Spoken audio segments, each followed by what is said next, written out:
Your time starts now. ಎಲ್ಲರಿಗೂ ಶುಭ ಸಂಜೆ.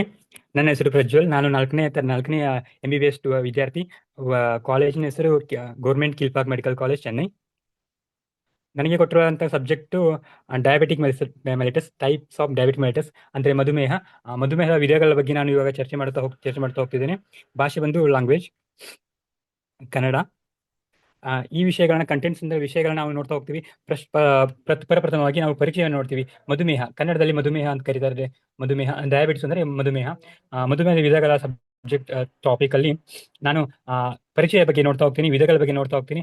ಆ ತಕ್ಷಣ ಲಕ್ಷಣಗಳು, ತೊಂದರೆಗಳು, ರೋಗದ ದೇಹಕ್ರಿಯೆ ಮತ್ತು ಹೌ ಟು ಟ್ರೀಟ್, ಅದು ಯಾವ ತರ ನಿರ್ವಹಣೆ ಮಾಡ್ಕೋಬೇಕು, ಯಾವ ತರ ಚಿಕಿತ್ಸೆ, ಯಾವ ತರ ಇದೆ ನಮ್ಮ ಭಾರತದಲ್ಲಿ ಅನ್ನೋದ್ರ ಬಗ್ಗೆ ನಾವು ನೋಡ್ತಾ ಹೋಗ್ತೀವಿ. ಮೊದಲನೇದಾಗಿ ಮಧುಮೇಹ ಅಂದರೆ ಏನು? What is diabetic mellitus? ರಕ್ತದಲ್ಲಿ ಗ್ಲುಕೋಸ್ ಪ್ರಮಾಣವು ಅಂದರೆ ರಕ್ತದಲ್ಲಿ ಸಕ್ಕರೆ ಪ್ರಮಾಣವು ದೀರ್ಘಕಾಲಕ್ಕಿಂತ ಸಾಮಾನ್ಯ ಮಟ್ಟಕ್ಕಿಂತ ಹೆಚ್ಚಾಗಿರುವುದು ಮತ್ತು ಇನ್ಸುಲಿನ್ ಕೊರತೆಯಿಂದ, ಇನ್ಸುಲಿನ್ನ ಪರಿಕಾರಿಕತ್ವ ಅಂದರೆ ರೆಸಿಸ್ಟೆಂಟ್ ಕೊರತೆಯಿಂದ ಉಂಟಾಗುವಂಥದ್ದು ಮಧುಮೇಹ. ಅಂದ್ರೆ ಸಾಮಾನ್ಯವಾಗಿ 126ಗಿಂತ ಕಡಿಮೆ ಇರಬೇಕು ನಮ್ಮ ದೇಹದಲ್ಲಿ ರಕ್ತದ ಸಕ್ಕರೆ ಪ್ರಮಾಣ. ಸೊ 126ಗಿಂತ ಜಾಸ್ತಿ ಏನಾದರೂ ಹೆಚ್ಚಿಗೆ ಏನಾದರೂ ಇದ್ರೆ ಅದನ್ನ ನಾವು ಡಯಾಬಿಟಿಕ್ ಮೆಲಿಟಸ್ ಮಧುಮೇಹ ಅಂತ ಕರಿತೀವಿ. ಸಾಮಾನ್ಯವಾಗಿ ನಾವು ನೋಡ್ತಾ ಹೋಗ್ತೀವಿ, ಚೀನಾ ದೇಶ, ಭಾರತ ದೇಶ ಇವೆಲ್ಲವೂ ಜನಸಂಖ್ಯೆಯಲ್ಲಿ, ಪಾಪ್ಯುಲೇಷನ್ ಅಲ್ಲಿ ತುಂಬಾ ಮುಂದೆ ಇರುವಂತದ್ದು. ಮಧುಮೇಹ 40% ಅಂದ್ರೆ 40% ಜನಸಂಖ್ಯೆ ಹೊಂದಿದೆ. ಇವಾಗ ನಾವು ಮಧುಮೇಹದ ಪಾಪ್ಯುಲೇಷನ್ ಅಂದ್ರೆ ಜನಸಂಖ್ಯೆಯನ್ನು ಒಟ್ಟುಗೂಡಿಸಿದರೆ ಅದು ಒಂದು ದೇಶವಾಗಬಹುದು ಎಂದು ನನ್ನ ಅಭಿಪ್ರಾಯ. ಇವಾಗ ನಾವು ಕಾರಣವನ್ನು ವರ್ಗೀಕರಣವನ್ನು ನೋಡ್ತಾ ಹೋಗ್ತೀವಿ. ಮಧುಮೇಹದ ವಿಧಗಳ ಬಗ್ಗೆ ನಾವು ನೋಡ್ತಾ ಹೋಗ್ತೀವಿ. ಇವುಗಳಲ್ಲಿ ಮುಖ್ಯವಾಗಿ 4 ವಿಧಗಳನ್ನು ನಾವು ಗಮನಿಸ್ತಾ ಹೋಗ್ತೀವಿ. ಮೊದಲನೇದು ಪ್ರಥಮ ವಿಧದ ಮಧುಮೇಹ, ಎರಡನೇದು ದ್ವಿತೀಯ ವಿಧದ ಮಧುಮೇಹ, ಮೂರನೇದು ಜೆಸ್ಟೇಷನಲ್ ಡಯಾಬಿಟಿಕ್ ಮೆಲಿಟಸ್ ಅಂದ್ರೆ ಗರ್ಭಿಣಿತಿಯ ಮಧುಮೇಹ ಅಂತ ಕರಿತೀವಿ, ಗರ್ಭಧಾರಣೆಯ ಮಧುಮೇಹ. ನಾಲ್ಕನೇದು ಇತರ ವಿಧಗಳು. ಪ್ರಥಮ ಯುದ್ಧದಲ್ಲಿ ನಾವು ಮೊದಲನೇದಾಗಿ ಇನ್ಸುಲಿನ್ ಸಂಪೂರ್ಣ ಕೊರತೆಯನ್ನು ನಾವು ಗಮನಿಸ್ತಾ ಹೋಗ್ತೀವಿ. ಅಂಗಾಂಶದ ಬೀಟಾ ಕೋಶಗಳು ನಾಶದಿಂದ ಉಂಟಾಗುತ್ತದೆ. ಸಾಮಾನ್ಯವಾಗಿ ಮಕ್ಕಳಲ್ಲಿ ಮತ್ತು ಯುವಕರಲ್ಲಿ ಕಾಣಿಸುವಂತದ್ದು ಪ್ರಮುಖ ಪಾತ್ರ ವಹಿಸುತ್ತದೆ. ದ್ವಿತೀಯದಲ್ಲಿ ಎರಡನೇ ವಿಧದ ಮಧುಮೇಹ, ಇದು ಇನ್ಸುಲಿನ್ ಇದ್ದರೂ ಅದರ ಪರಿಣಾಮ ಕಡಿಮೆ ಆಗಿರುತ್ತದೆ. ಹೆಚ್ಚಾಗಿ ವಯಸ್ಕರಲ್ಲಿ ಕಾಣಿಸುತ್ತದೆ. ಹೆಚ್ಚಾಗಿ ರಸ್ತೆ ಬದಿಯ ಆಹಾರ ಸೇವನೆ ಮಾಡುವಂಥದ್ದು, ಜೀವನ ಶೈಲಿಯ ಸರಿಯಾದ ಜೀವನ ಶೈಲಿ ಇಲ್ಲದಂಥದ್ದು, ವ್ಯಾಯಾಮ ಮಾಡದೇ ಇರುವಂತಕ್ಕಂಥ ವ್ಯಕ್ತಿಗಳಲ್ಲಿ ನಾವು ಇದನ್ನ ಗಮನಿಸ್ತಾ ಹೋಗ್ತೀವಿ. ಸೊ ಸಾಮಾನ್ಯವಾಗಿ ಎರಡನೆಯ ವಿಧವಿನ ಇದೆಯಲ್ಲ, ಅದನ್ನ ನಾವು ಭಾರತದಲ್ಲಿ ತುಂಬಾ ಹೆಚ್ಚಾಗಿ ಗಮನಿಸ್ತಾ ಹೋಗ್ತೀವಿ. ಮೂರನೇದು ಗರ್ಭಾವಸ್ಥೆ ಮಧುಮೇಹ. ಇದು ಗರ್ಭಿಣಿಯ ಸ್ತ್ರೀಯರಲ್ಲಿ ಮಾತ್ರ ಕಂಡುಬರುವಂಥದ್ದು. 5 ರಿಂದ 6 ಅಥವಾ 7 ತಿಂಗಳಲ್ಲಿ ಇದು ಸಾಮಾನ್ಯವಾಗಿ ಕಂಡುಬರುತ್ತದೆ. ಇದರಿಂದ ತಾಯಿಗೆ ಅಂದ್ರೆ ಗರ್ಭಿಣಿಯರಿಗೆ ಏನೂ ಅಷ್ಟೊಂದು ತೊಂದರೆ ಆಗುವುದಿಲ್ಲ, ಆದರೆ ಮಕ್ಕಳಿಗೆ ತುಂಬಾ ತೊಂದರೆ ಆಗುವಂಥದ್ದು ಇಲ್ಲಿ ನಾವು ಗಮನಿಸಬಹುದು. ನಂತರ ಹೆರಿಗೆ ನಂತರ ಸಾಮಾನ್ಯವಾಗಿ ಇದು ಕಡಿಮೆ ಆಗುತ್ತದೆ. ಮತ್ತೆ ಬೇರೆ ಬೇರೆ ವಿಧಗಳನ್ನ ನಾವು ನೋಡ್ತಾ ಹೋದರೆ ಬೀಟಾ ಸೆಲ್ ಜೀವಕೋಶವು ದೋಷದಿಂದ ಉಂಟಾಗುವಂಥ ಮಧುಮೇಹವನ್ನು ನಾವು ಗಮನಿಸ್ತಾ ಹೋಗ್ತೀವಿ. ಇನ್ಸುಲಿನ್ ಕ್ರಿಯೆಯ ದೋಷಣೆಯಿಂದ ಉಂಟಾಗುವ ಮಧುಮೇಹವು ಇಲ್ಲಿ ಗಮನಿಸಬೇಕಾದದ್ದು. ಅಂಗಾಂಶದ ಹೊರಸ್ರಾವ ರೋಗದಿಂದ ಉಂಟಾಗುವಂಥದ್ದು, ಹಾರ್ಮೋನ್ ಸಂಬಂಧಿತ ರೋಗಗಳಿಂದ ಉಂಟಾಗುವಂಥದ್ದು.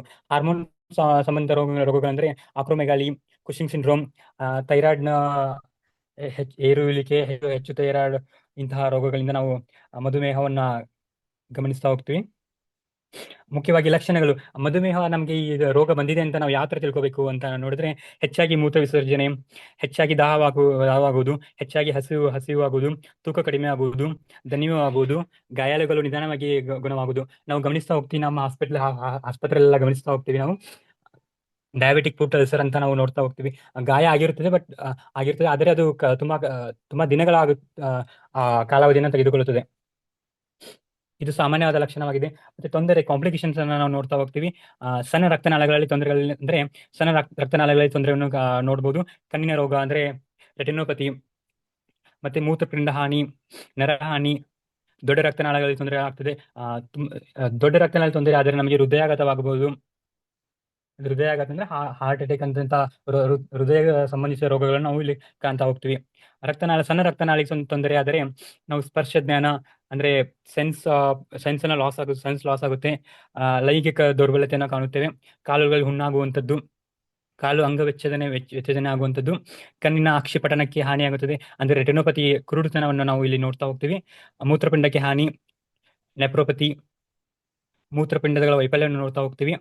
ಇದೇ ಇದೇ ರೀತಿ ನಾನು ಹೇಳಿದ ಹಾಗೆ ದೊಡ್ಡ ರಕ್ತನಾಳಗಳಲ್ಲಿ ಹಾನಿಯಾದರೆ ಹೃದಯ ಸಂಬಂಧಿಸಿದ ಕಾಯಿಲೆಗಳಲ್ಲಿ ಜಾಸ್ತಿ ಹಾರ್ಟ್ ಅಟ್ಯಾಕ್ ಅಂತ ಇಂತಹ ಸಮಸ್ಯೆಗಳನ್ನ ನಾವು ನೋಡ್ಬೋದು.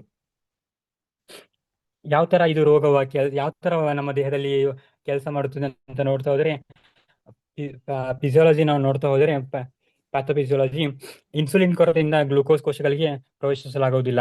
ಇನ್ಸುಲಿನ್ ಕೊರತೆ ಕಡಿಮೆಯಾಗಿ ಗ್ಲುಕೋಸ್ ಸೆಲ್ ಜೀವಕೋಶಗಳಿಗೆ ಹೋಗಿ ಅದು ಮೊಟಬಾಲಿಸಮ್ ಅಂದ್ರೆ ಚಯಾಪಚಯ ಕ್ರಿಯೆ ನಡೆಯಲು ಅಸಾಧ್ಯವಾಗುವುದು.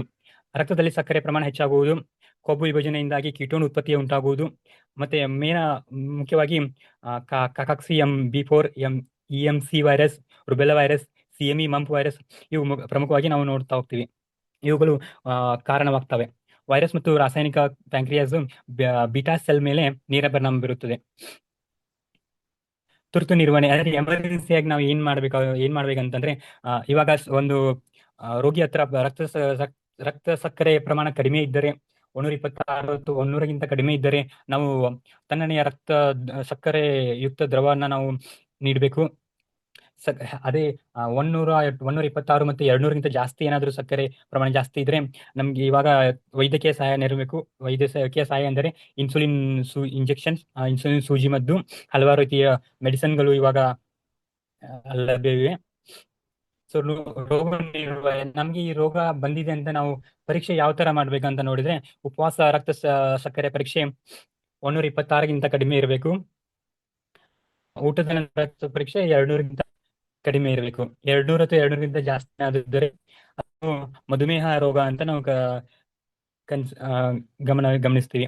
ದೀರ್ಘಕಾಲದ ಸಕ್ಕರೆ ಅಂದ್ರೆ 6.5 ಅಂದ್ರೆ 6.5ಗಿಂತ ಜಾಸ್ತಿ ಏನಾದಿದ್ರೆ ಅದನ್ನ 3 ತಿಂಗಳವರೆಗೆ ಸಾಮಾನ್ಯ ರಕ್ತದ ಸಕ್ಕರೆ ಮಟ್ಟನ ಪರೀಕ್ಷೆ ಮಾಡ್ತಾ ಹೋಗಿ ಗಮನಿಸಬಹುದು. 6.5 ಏನಾದ್ರೂ ಇತ್ತಂದ್ರೆ ನಾವು ಮಧುಮೇಹ ಅಂತ ಗಮನಿಸಬಹುದು. ಸೊ ಪ್ರಮುಖವಾಗಿ ಚಿಕಿತ್ಸೆ ಏನೆಲ್ಲ ಸಿಗುತ್ತೆ ಚಿಕಿತ್ಸೆಯಲ್ಲಿ. ಆಹಾರವನ್ನ ನಿಯಂತ್ರಣ ಮಾಡಬೇಕು, ನಿಯಮಿತ ವ್ಯಾಯಾಮವನ್ನ ಮಾಡಬೇಕು, ಬಾಯಲ್ಲಿ ಸೇವಿಸುವ ಔಷಧಿಗಳನ್ನ ನಾವು ಗಮನಿಸ್ತಾ ಹೋಗ್ಬೇಕು. ಇನ್ಸುಲಿನ್ ಚಿಕಿತ್ಸೆಯನ್ನ ಇವಾಗ ನಾ ಹೇಳಿದ ಹಾಗೆ ಅದು ಲಭ್ಯವಿರುವಂತದ್ದು ಎಲ್ಲಾ ಆಸ್ಪತ್ರೆಗಳಲ್ಲಿ ಅವುಗಳ ನೋಡ್ಬೇಕು.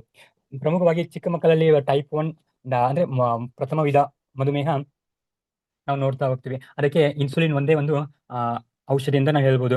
ಟೈಪ್ 2 ಡಯಾಬಿಟಿಸ್ಗೆ ಮೆಟ್ಫಾರ್ಮಿನ್ ಅಂತ ಒಂದು ಔಷಧಿಯನ್ನು ನಾವು ನೋಡ್ತಾ ಹೋಗ್ತೀವಿ. ಅದು ಸಾಮಾನ್ಯವಾಗಿದೆ ಇವಾಗ. ಸೊ ಸಾಮಾನ್ಯವಾಗಿ ಲೈಕ್ ಅಂದ್ರೆ ಬೇರೆ ಬೇರೆ ಜಾಸ್ತಿ ಕಾಂಪ್ಲಿಕೇಶನ್ಸ್ ಅನ್ನ ನಾವು ಈ ಔಷಧಿಗಳನ್ನ ನಾವು ನೋಡ್ತಾ ಹೋಗೋದಿಲ್ಲ. ಸಾರಾಂಶ ಸಮರಿ, ಮಧುಮೇಹ ದೀರ್ಘಕಾಲದಲ್ಲಿ ಇರುವ ಅಂತಃಸ್ರಾವಿ ರೋಗವಾಗಿದೆ. ಇದು ಜೀವನ ಪರ್ಯಂತ ಇರುವಂತಹ ಒಂದು ರೋಗವಾಗಿದೆ. ಸೈಲೆಂಟ್ ಕಿಲ್ಲರ್ ಅಂತ ನಾವು ಇದನ್ನು ಕರಿಬಹುದು. ಇನ್ಸುಲಿನ್ ಕೊರತೆ ಅಥವಾ ಇನ್ಸುಲಿನ್ ಪ್ರತಿರೋಧದಿಂದ ಉಂಟಾಗುವಂಥದ್ದು. ರಕ್ತದಲ್ಲಿ ಸಕ್ಕರೆ ಪ್ರಮಾಣ ಹೆಚ್ಚಾಗುವುದು ಮುಖ್ಯ ಲಕ್ಷಣವನ್ನ ಇಲ್ಲಿ ಗಮನಿಸಬಹುದು. ಕಾರ್ಬೋಹೈಡ್ರೇಟ್ಸ್, ಕೊಬ್ಬು ಮತ್ತು ಪ್ರೋಟೀನ್ ಚಯಾಪಚಯ ಕ್ರಿಯೆಗಳಲ್ಲಿ ವ್ಯತ್ಯಯವನ್ನು ನಾವು ಉಂಟಾಗುತ್ತದೆ. ನಾನು ಮೊದಲೇ ಹೇಳಿದ ಹಾಗೆ ಮೆಟಬಾಲಿಸಮ್ ಆಕ್ಟಿವಿಟೀಸ್ ಅಲ್ಲಿ ನಾವು ಅಬ್ನಾರ್ಮಾಲಿಟಿ ಅಂದ್ರೆ ಚಯಾಪಚಯ ವ್ಯತ್ಯಯ ಉಂಟಾಗುತ್ತದೆ ಎಂದು ನಾವು ಗಮನಿಸಬಹುದು. ಪ್ರಥಮ ವಿಧ, ದ್ವಿತೀಯ ವಿಧ ಮತ್ತು ಗರ್ಭಾಸ್ಥ್ಯ ವಿಧ ಮತ್ತು ಇತರ ವಿಧಗಳು ಪ್ರಮುಖವಾಗಿ ಗಮನಿಸಬೇಕಾದದ್ದು. ದ್ವಿತೀಯ ವಿಧ ಪ್ರಮುಖವಾಗಿ ಭಾರತದಲ್ಲಿ ಅತಿ ಹೆಚ್ಚು ಕಂಡುಬರುವಂತಹ ವಿಧ. ಹೆಚ್ಚಿನ ದಾಹ, ಹೆಚ್ಚಿನ ಮೂತ್ರ ವಿಸರ್ಜನೆ, ದಣಿವು, ತೂಕ ಇಳುವಿಕೆ. ಹೆಚ್ಚಿನ ತೂಕವಿರುವ ವ್ಯಕ್ತಿಗಳಲ್ಲಿ ನಾವು ಟೈಪ್ 2 ಅಂದ್ರೆ 2ನೇ ವಿಧ ಮಧುಮೇಹವನ್ನು ನಾವು ಗಮನಿಸ್ತಾ ಹೋಗ್ತೀವಿ. ದೀರ್ಘಕಾಲ ನಿಯಂತ್ರಣ ಇಲ್ಲದೆ ಇದ್ದರೆ ಕಣ್ಣು, ಮೂತ್ರಪಿಂಡ, ನರಗಳು ಮತ್ತು ಹೃದಯಕ್ಕೆ ಹಾನಿ ಉಂಟಾಗುವಂತ ಸಂಭವ ಇರುತ್ತದೆ. ಬಾಯಿಯಲ್ಲಿ ಒಣ್ಣತನ ಮತ್ತೆ ಸರಿಯಾಗಿ ಸಮಯಕ್ಕೆ ಸರಿಯಾಗಿ ರೋಗ ನಿರ್ಣಯಕ್ಕೆ ಅತ್ಯಂತ ಮುಖ್ಯವಾಗಿರುತ್ತದೆ. ಆಹಾರ ನಿಯಂತ್ರಣ, ನಿಯಮಿತ ವ್ಯಾಯಾಮ, ಉಪಚಾರದಿಂದ ನಾವು ಈ ರೋಗವನ್ನು ನಿಯಂತ್ರಿಸಬಹುದು. ಅಗತ್ಯವಿದ್ದರೆ ಇನ್ಸುಲಿನ್ ಚಿಕಿತ್ಸೆ ನೀಡಲಾಗುವುದು. ಧನ್ಯವಾದಗಳು. Thank you sir.